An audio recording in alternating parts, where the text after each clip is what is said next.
Hey guys, Elliot here. As always, I'm glad to have you here for another true crime case. Today's case is very puzzling and ideally there would be a lot of stuff to say, but it's still under investigation. From the very beginning, it's such a family tragedy which left Falls City, Washington in shock. A family is shot and killed in the middle of the night. Only two kids survived the unimaginable. However, they tell two different and conflicting versions of what happened in a seemingly perfect family home.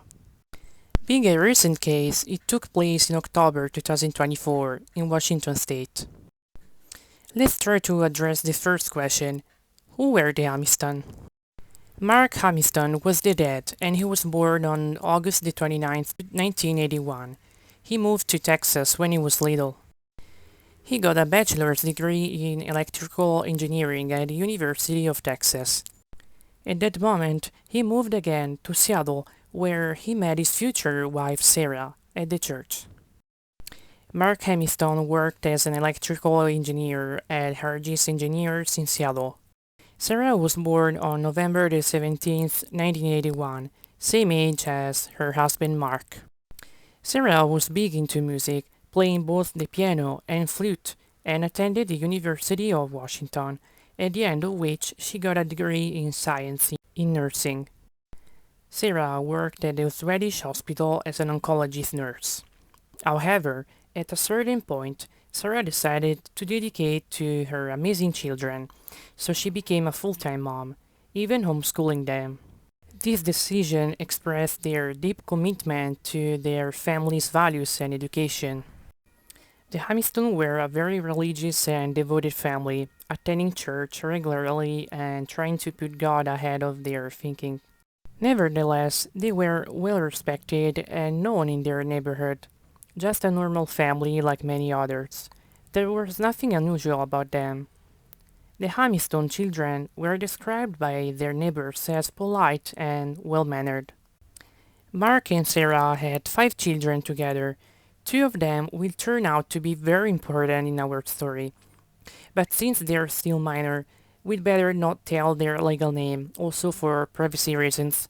But you can find them just looking them up on the internet. Who were the children? Benjamin, who was born on May the 29th, 2011, was 13 at the time of this baffling tragedy. Still a teenager, he was into chess and music like his mom Sarah, playing piano and guitar. Joshua, who was born on May the 1st, 2015, was only 9. He enjoyed nature and gardening. Last one, but not least important, Catherine, born on October the 10th, 2017. Being a very young girl, she had a heart of gold, always putting a large smile on her face. Everybody loved this bubbly girl. I can't believe she was only a 7-year-old child, guys. That's so sad. The family lived in Washington at 7715 Lake Alice Road in a two-story house. There are many pictures on the internet. The home was bought back in 2018 by Mark and Sarah Humiston from a couple who had lived there almost 20 years. The neighborhood where they lived was quiet and, above all, safe, with a family-friendly atmosphere. There was no need to lock the door to your house. A place where peace and quiet ran aplenty. Let's take a step forward and discuss together the dynamics of our horrible story. The eldest son, who we call Brandon, not his real name, had some troubles at school. He was 15 when our story took place. He would spend much of his time in his room on his own, playing video games and refusing to do homework. A rebellious teenager, you name it. Furthermore, it was recounted by Sister Emma, not his real name for privacy reasons, that he got into trouble for getting bad grades in his school tests. Here is an extract of the affidavit about the case, which I found online. Quote, while the younger siblings thrived in their homeschool environment, Brandon saw his own academic performance decline steadily over the past year. Unquote. My intuition is that his parents expected him to do well, and of course, these expectations weren't met due to Brandon's rebellious attitude. However, there are some important dynamics we'll find out later on in the video. Brandon had started watching some kind of explicit content online, which I guess you can get which, and his parents confronted him about this situation. As you can bet, they were pissed off. Actually, according to a blog post I read, it looked like as if his mom, Sarah, was more upset than the father, Mark, who attempted to approach the situation quietly. In a nutshell, the 15-year-old was believed to feel like an outcast, detached from the rest of his family, as if he had been targeted by his parents as the failure and shame of the family nucleus. Their relationship was on the rocks. The teenager blamed his family for his unhappiness, convinced that they were the root of all his frustrations. Brandon was believed to plan the killing of his own family. Bottom line, investigators unveiled online searches on Brandon's devices about the related topic, like crime scenes and firearms. One thing that literally blew my mind was that Brandon was believed to be the only child to know the code to the gun safe of his father, Mark. And a question I have to pose to you guys: why would a 15-year-old be in the know about that code? Maybe because he was the eldest? I can't come up with other plausible explanations. It's just very weird. Let's now step into the day of the murder. On October the 21st, 2024. At 4:55 a.m., a 911 call was placed allegedly by Brandon, who said that one of his brothers, Benjamin, had murdered the entire family before ending his own life. Brandon told dispatchers that he called them just 10 to 15 minutes after the last shot. The 15-year-old stayed on the line with the dispatcher, hiding in a bathroom on the main floor of the house. Another call was placed, but this time roughly 20 minutes after. A neighbor named Bradley Denise had to make the 911 call because the 11-year-old Humiston's daughter, who we'll call Emma, was ringing their door repeatedly. Her family had been shot. They were all dead. In addition to that, Emma told her neighbor Bradley that she had a possible gunshot wound and was bleeding. Imagine the fear this poor girl had endured. Her courage is just unimaginable. Upon arrival at the Humiston's home, police officers were met with a disturbing and horrific scene. The bodies of several members of the family were distributed along the basement and master bedroom. The scene was characterized by extended pools of blood, bloodstains on walls, floors, and doors. Unfortunately, there are going to be some specific details of the scene. If this might be too heavy and triggering for you, just skip this part. There's a precious detail we should take into consideration. The Glock was found in Benjamin's hand, and police assumed Brandon had staged the scene in order to be seen as innocent. Mark, the dad, Catherine, the little daughter, and Joshua were found lifeless at the bottom of the stairs, while Benjamin down in the hall. They were all found in the basement, where they used to spend such quiet evenings. Sarah, instead, the mom, was found in the master bathroom, deceased as well. Brandon was not resistant when police officers arrested him. It's sad to know that gun violence is the leading cause of death among minors in the US, according to the US Center for Disease Control and Prevention.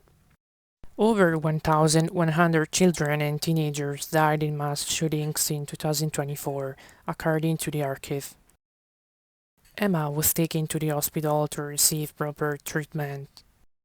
She said that her brother Brandon had shot her probably once or twice. A sheriff's report listed that Emma told investigators that she and her younger sister, they were sleeping in the same bedroom, were woken up by the sound of gunshots in the bedroom, and she was able to see her father and brother lying in the hallway with blood on their bodies.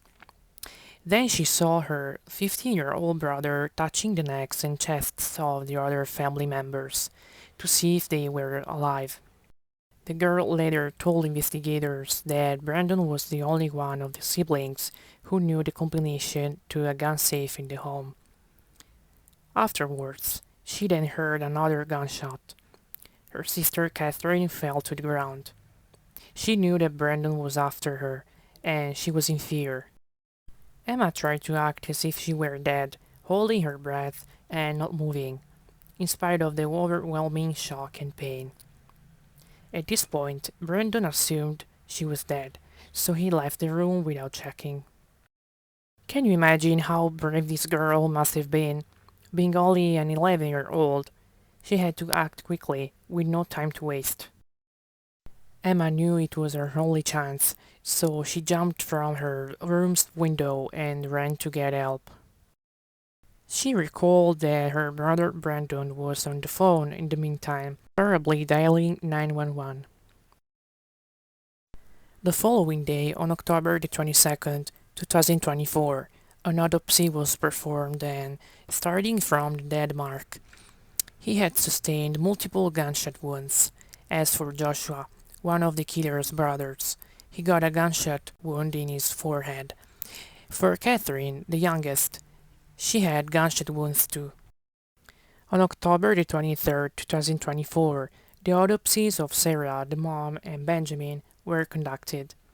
Sarah had sustained multiple gunshot wounds, and the same goes for Benjamin.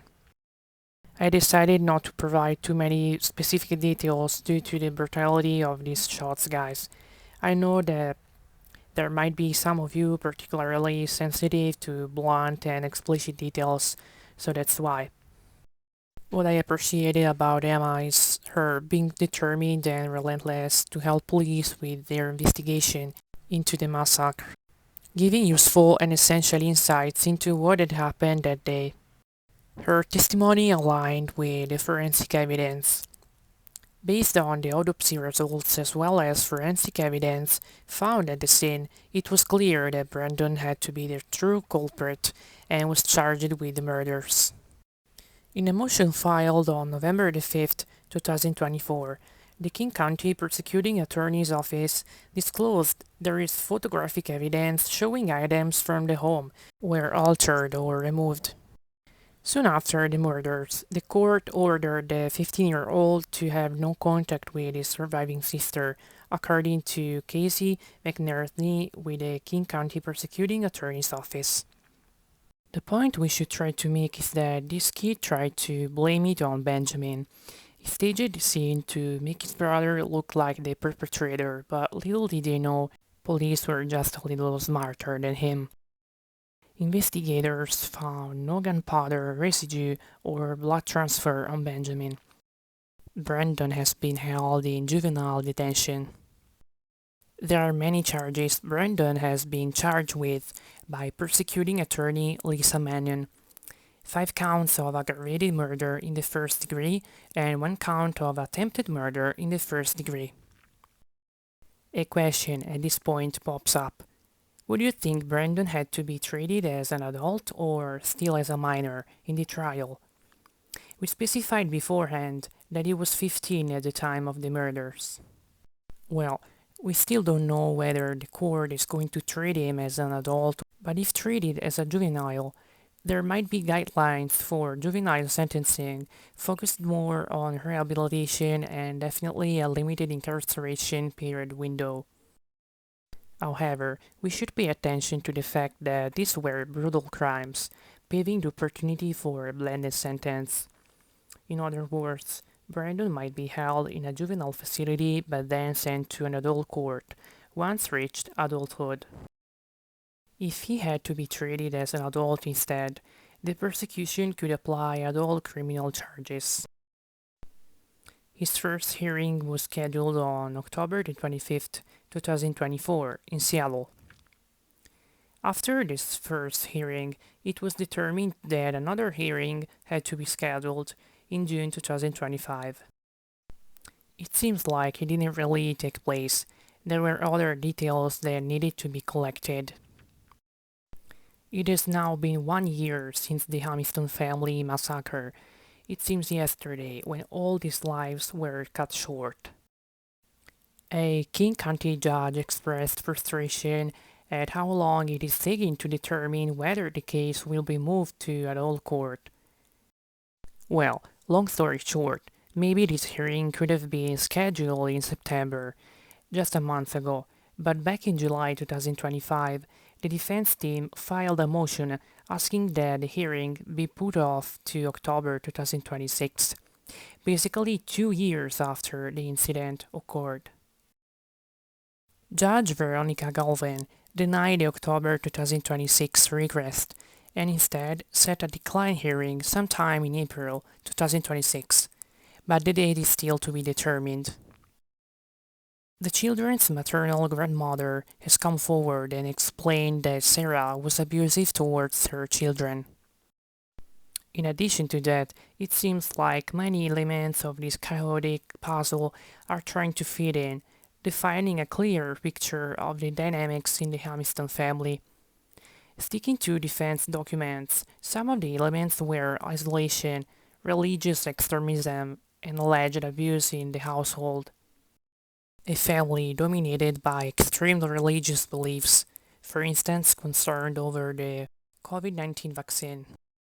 Given this insight, we could speculate that maybe Brandon was fed up with being isolated from the rest of the world, but at the same time, his family being abusive and demanding doesn't constitute a motive for killing by any means.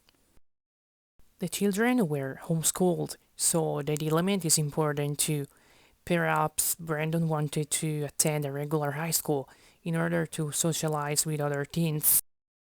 The case is still open, so there are a bunch of questions we would need to address, like if he really thought he might have been able to get away with the murders without any charge, or why did he have so much anger towards his family.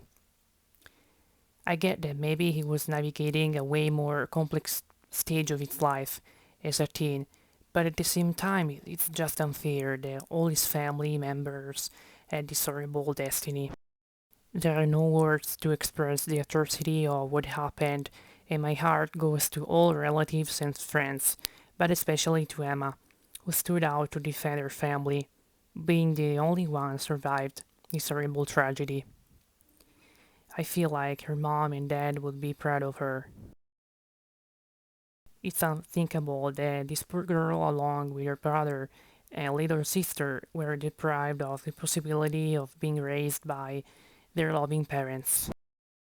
Well, that's the end of the video, guys.